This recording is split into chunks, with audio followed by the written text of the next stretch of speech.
जीवन में कभी भी खुद नहीं करना चाहिए कुछ। जो भगवान कर रहे हैं, जो आपके बारे में वो सोच रहे हैं, वो अच्छा है, बेहतर है। कभी कभी हम लोग को लगता है हमें ये मिल जाता, हम ये कर लेते। नहीं, जो नहीं मिलना था वो नहीं मिला, जो नहीं करना था नहीं किया, जो मिलना था वो मिला है। हाँ, आपके पास घास की झोपड़ी है, वही मिलनी थी तो मिल गई। आपके पास महल है, वो मिलने थे, मिल गए। जो मिलना है वो मिलके रहेगा, नहीं तो। इसलिए कई बार हमको क्या लगता, भगवान ने हमारे साथ गलत किया ना। ईश्वर कभी गलत नहीं करते। कभी कभी हमारा नुकसान हो जाता है, हमें लगता गलत हुआ ना, उस नुकसान में भी फायदा है। सब्र रखो, आगे का रास्ता नजर आएगा। धैर्य रखो। सुदामा के घर 4 दिन चूल्हा नहीं जला, उन्होंने धैर्य नहीं तोड़ा कि मैं इतना बड़ा भगत हूं, चूल्हा नहीं जल रहा। सुदामा गरीब थे, धैर्य रखा, भक्ति जारी रखी, प्रेम जारी रखा, विश्वास बनाए रखा, तो जो रोटी को मोहताज सुदामा 2 लोगों के स्वामी बन गए कि नहीं। धैर्य रखना पड़ेगा। अच्छे वक्त का, अच्छे समय का इंतजार करना पड़ता है, जल्दी नहीं आता। बच्चा पैदा होने में भी 9 महीने लगते हैं। कोई सोचे आज की आज बच्चा पैदा हो जाए, कैसे संभव? नहीं, उसको भी बनने में मां के गर्भ में 9 महीने का वक्त लगता है। यदि 7 महीने में, 6 महीने में बच्चे पैदा हो जाते हैं ना, तो उनके जीने की उम्मीद कम बचती है। उनको उनका जो विकास होना चाहिए था मां के गर्भ में, वो नहीं होता, पहले निकल आते हैं। तो एक अच्छे बच्चे को 9 महीने लगता, समय लगेगा, परंतु विश्वास रखिए, जो समय लग रहा है वो अच्छा समय होके आपके सामने आएगा। एक छोटी सी कथा मुझे स्मरण आ रही है, सुना देता हूं आपको। एक मणि थी, मणि। उस मणि से 3 चीजें मांगी जाएं तो जरूर मिलती थी, तुरंत मिलती थी। एक सज्जन वो मणि लेके जा रहे थे तो पानी बरसने लगा, तूफान आ गया। उनको लगा कि आज हमें यहीं कहीं विश्राम करना चाहिए। एक घर नजर आया, वो घर पे विश्राम करने लगे। वहां पे पति पत्नी रहा करते थे। तो पत्नी की नजर पड़ी, भाई ये क्या रखा है आपके पास? उन्होंने कहा ये मणि है। क्या है? मणि। अच्छा, कितने की लाई? बोले लाई नहीं, मिली है। और जब मिली तो आकाशवाणी हुई कि इससे तुम 3 चीजें मांगोगे तो मिलेगी। पत्नी ने बोला आपने भैया मांगा? उन्होंने कहा मांग कर मैं बर्बाद हो गया, मांग कर मैं बर्बाद हो गया। ये मणि जो देती है ना, वो सारा सुख चैन हर करके देती है। पत्नी बोली नहीं नहीं, आपने गलत तरीके से मांगा होगा, एक बार हमें मौका दीजिए, हम मांगते हैं। उसने लाख समझाया, देखो मत मांगो, इस मणि से कुछ मत मांगना, ये देगी जरूर पर सुख चैन हर लेगी आपका। पत्नी नहीं मानी, पति पत्नी दोनों बोले नहीं नहीं, आप हमें एक मौका दीजिए। अब कई बार ना आप लोग मानते नहीं, जिद करने लगते। उन्होंने भी जिद करी। अब ये भाई साहब बोले ठीक है मांग लो। अब पति पत्नी ने डिसाइड किया क्या मांगे। 3 चीज मांगनी है, क्या मांगे? पत्नी बोली आप बताओ। पति बोला आप बताओ। पत्नी बोली 1 लाख रुपए मांग लेते हैं। उस जमाने में 1 लाख रुपए बहुत होता था। लखपति, ये बहुत साल पुरानी घटना है। ये घटना है या कल्पना है, लेकिन इससे संदेश बढ़िया मिलेगा। बहुत पुरानी घटनाएं हैं। आजकल 200-50 करोड़ और वो 1 लाख। पत्नी बोली 1 लाख रुपए मांग लेते हैं। पति बोला ठीक है मांग लो। पत्नी ने कहा हे मणि जी, हमें 1 लाख रुपए मिल जाएं। कहा मणि जमीन पे गिर गई। तुरंत 5 मिनट के भीतर दरवाजे पे किसी ने दस्तक दी। दरवाजा खोला, आपके लिए 1 लाख रुपए। किसने दिया है? बोले आपका बेटा सेना में था, शहीद हो गया है, शहीद हो गया है, उसके लिए राजा ने 1 लाख रुपए पहुंचाए हैं आपके लिए। अब तो मां छाती पीटने लगी, विधाता क्या किया? मेरा बेटा, बेटे के मरने के 1 लाख हैं, ये मिले तो, पर किस प्रकार से मिले? आपकी अनंत इच्छाएं,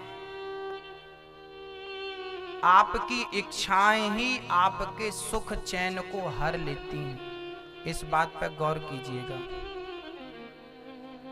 अब दूसरा वरदान मांगना था। अब क्या मांगे? अब तो बेटा मर गया, अब क्या? अब मणि से मांगो, हे मणि जी मेरा बेटा मुझे लौटा दो। तुरंत दरवाजे पे दस्तक हुई। माँ मैं आ गया। माँ ने कहा कहाँ है बेटा तू? माँ मैं तेरे सामने तो खड़ा हूं, मुझे दिखाई क्यों नहीं पड़ रहा है? माँ मैं तुझे देख सकता हूं, तू मुझे नहीं देख सकती। क्योंकि तब तक उस बच्चे का अंतिम संस्कार हो चुका था, शरीर जल चुका था, इसलिए उसका शरीर वापसी नहीं हुई, आत्मा बनके भटकने लगा। अब भला कौन से माँ बाप चाहेंगे कि मेरे बच्चे की आत्मा भटके, मेरा बच्चा प्रेत बना घूमे, भूत बना घूमे? तीसरा वरदान, तीसरा भी एक ऑप्शन था ना, तीसरा वरदान था कि हे मणि मेरे बच्चे को मोक्ष दिला दो।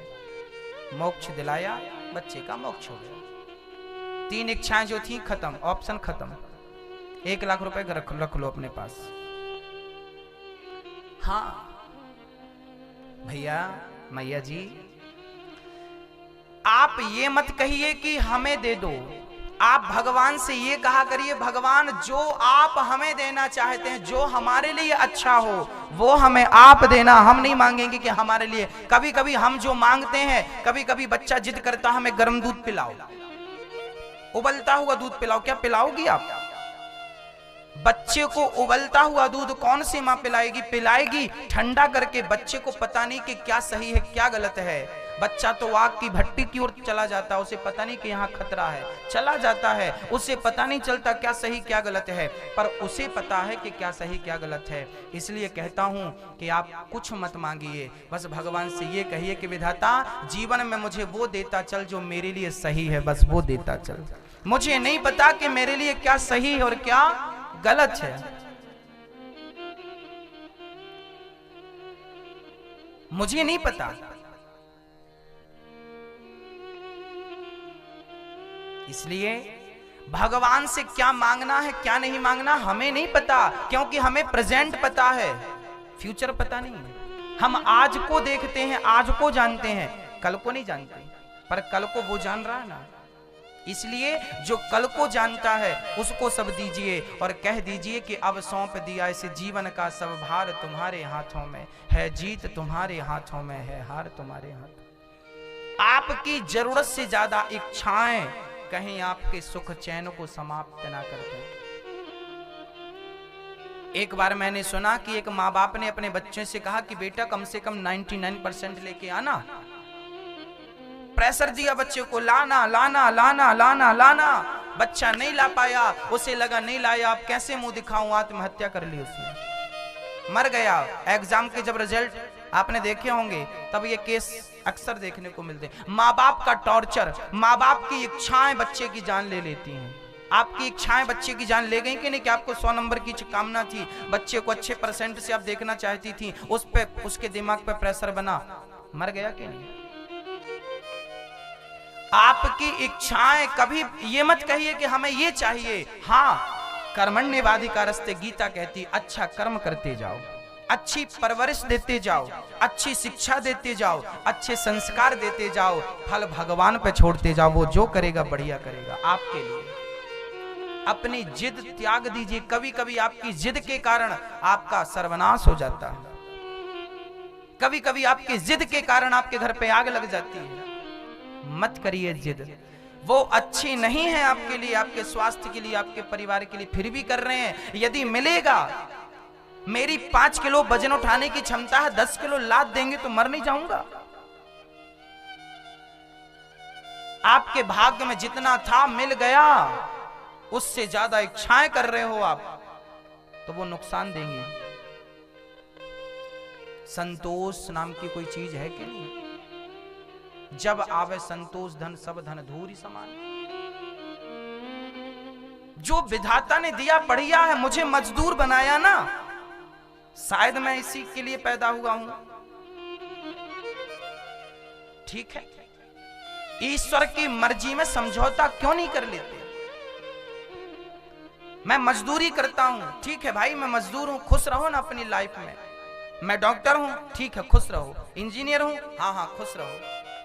मैं सड़क साफ करता हूं, मैं झाड़ू लगाता हूं, मैं झाड़ू लगाने वाला नगर पालिका की मेंबर हूं, मैं सवेरे से झाड़ू लगाती हूं, कोई बात नहीं ना। आपको इसीलिए ईश्वर ने भेजा है, जाओ कर्म करो अपना, यही तुम्हारा कर्म है। उस कर्म को ही पूजा मानिए। जहां हो बुरे नहीं हो, मेहनत करके 2 रोटी कमा रहे हो, अच्छे हो। पाप करके, चोरी करके करोड़ों कमाने वालों से आप अच्छे हो कि झाड़ू लगा रहे हो? कम से कम खून पसीने का तो खा रहे हो, मेहनत का तो खा रहे हो। ईश्वर ने जो दिया है आपको, फटी साड़ी दी है उसमें खुश रहो। 100 रुपए की साड़ी पहनने लायक हो ना, उसमें खुश रहो। क्योंकि खुशी 1000 की साड़ी पहनने से नहीं मिलती। क्योंकि खुशी गले पे मैं 5 लाख का हार पहन के घूमूं तो खुश हो जाऊंगा, खुशी मिल जाएगी। मेरी माँ, खुशी साड़ियों में नहीं है, खुशी धन दौलत में नहीं है, खुशी तो बस संतोष में है। मेरे पास जितना विधाता ने दिया बहुत मालिक तेरा धन्यवाद। मैं तो इसके भी योग्य नहीं था, कम से कम तूने देखने को आंखें तो दी हैं, चलने को पांव तो दिया है। अरे उन लोगों से पूछो जो लोग अंधे हैं, आप तो फिर भी देख रहे हो ना। उन लोगों से पूछो जो पांव की चप्पल हाथ में पहन के चलते हैं। कई लोगों को आपने देखा होगा पोलियो ग्रसित, भगवान करे बीमारी किसी को ना हो, पर आपने कई बार मैंने देखा है कई लोग हाथ पे चप्पल पहन के चलते हैं, घिसट जो चप्पल पांव की होती है उसे हाथ पे पहन रहे हैं। उन लोगों से आप भले हो के नहीं, फिर भी शिकायत है कि विधाता तूने ये, विधाता तुम्हें वैसा बना देता तो क्या कर लेते? जो दिया है ना उसका संतोष नहीं है, उसका शुक्रिया अदा धन्यवाद नहीं है, बस शिकायतें हैं। शिकायतों में जिंदगी अच्छी नहीं होती मेरी माँ। मैं तो कहता हूँ शिकायत कभी नहीं होनी चाहिए, ना भगवान से, ना पति से, ना पत्नी से। यदि पति तुम्हें गाली देता है और गाल में थप्पड़ मारता है तो समझ लेना कि ये तुम्हारे पापों का ही फल मिल रहा है। किसको दोष दें हम? हमने कोई पाप किया होगा किसी जन्म में जिसका परिणाम हमें मिल रहा? पति मार रहा, किसी की पत्नी मारती है उसको पति को, तो तू रोया मत कर, ये तेरे पापों का फल है। कभी किया होगा गलत, उसका आज मिल रहा, क्यों रोता है? किसी का बेटा मारता है तो मत रोइए ना, किया होगा अपने गलतियां। ये बात मैं नहीं कहता, शास्त्र कहते हैं को ना काहू को सुख दुख कर दाता, निज कृत कर्म भोग सब भ्राता। जो व्यक्ति दुख भोगता है वो अपने ही कर्मों से भोगता है, और जो सुख भोगता है वो भी अपने ही कर्मों से भोगता है। अच्छा बुरा आप ही बनाते हैं अपने जीवन में, हानि लाभ आप ही बनाते हैं अपने जीवन में, कोई किसी को नहीं देता। ना हानि, ना लाभ, ना सुख, ना दुख, ये सब अपने कर्मों का फल है। ये सच्चाई कड़वी है, पर मानो ना मानो आपकी मर्जी। जो मिलता है हमें अच्छा या बुरा, सब हमारा ही अपना है किया धरा। अच्छा किया था तो अच्छा मिल रहा, बुरा करेंगे। जो बोया था वही ना काटोगे। पेड़ बोई बबूल का तो आम कहां से आए? जैसी करनी वैसी भरनी, आज की अकल पाएगा। जहां हो यदि तुम बीमार हो तो भी भगवान का धन्यवाद दो कि विधाता लोगों को कितनी सारी बीमारियां होती हैं, तूने मेरी बड़ी बीमारी इतनी में टाल दी, तेरा धन्यवाद। तूने जो दिया उसका शुक्रिया अदा करो। बढ़िया है विधाता, बहुत बढ़िया, जो मिल रहा बढ़िया। शिकायत करने से क्या होगा? रोइए, फिर बैठ के किनारे रोइए। पूरी जिंदगी जा रही है रोते रोते, किस लिए पैदा भय हो ये भी समझ में नहीं आया, बस रोते रोते मर जाओ, ये जिंदगी है। शिकायत करते रहो पति अच्छा नहीं, पत्नी अच्छी नहीं। बेटा अरे कभी तो कहो कि अच्छा है, भले कोई अच्छा ना हो, मन को अच्छा रखो, सब अच्छा, मन तो अच्छा हो। और शिकायतें कभी मिटेंगी नहीं। जिनकी सोने की लंका थी उनकी शिकायतें नहीं मिटी, तो तुम्हारे घर मिट्टी के शिकायतें नहीं मिटने वाली। श्री नारद जी महाराज ने कहा, महाराज मैं दासी पुत्र था,